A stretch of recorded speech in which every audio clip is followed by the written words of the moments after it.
Star நைட்டுக்கு வர்றதுக்கு Rajini sir போட்ட கண்டிஷன். இந்த டைட்டிலில் தான் பிஹைண்ட் உட்ஸில் ஒரு வீடியோ ஒன்று வெளியிட்டிருந்தாங்க.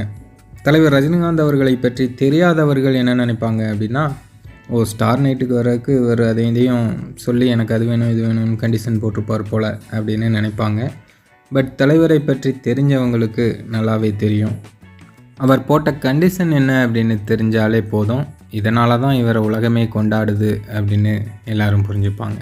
இப்போ ஒரு பெரிய நடிகராக இருக்கவங்க இந்த மாதிரி ஸ்டார் நைட்டுக்கெலாம் வரணும் அப்படின்னா நிறைய பேர் என்ன பண்ணுவாங்க அப்படின்னா, எனக்கு 5 ஸ்டார் 7 ஸ்டார் ஹோட்டலில் ரூம் வேணும், அப்புறம் நான் ஃப்ளைட்டில் தான் வருவேன் அப்படிம்பாங்க, எனக்கு ஸ்பெஷல் கவனிப்புலாம் வேணும் அப்படின்லாம் சொல்லுவாங்க. இதை கண்டிஷனாக வைப்பாங்க.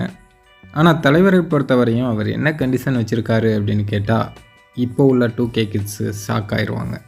சிங்கப்பூரில் நடந்த அந்த ஸ்டார் நைட்டுக்கு விஜயகாந்த் அவர்கள் தலைவரை இன்வைட் பண்ணியிருக்காங்க. விஜயகாந்த் அவர்கள்ட்ட தலைவர் வரணுமா அப்படின்னு கேட்கும்போது, ஆமாம் சார் நீங்கள் கண்டிப்பாக வரணும் அப்படின்னு விஜயகாந்த் சொல்லியிருக்காரு. சரி ஓகே விஜய் நான் வரேன் அப்படின்னு தலைவர் சொல்லியிருக்காங்க. கூடவே ஒரு கண்டிஷனும் போட்டிருக்காங்க.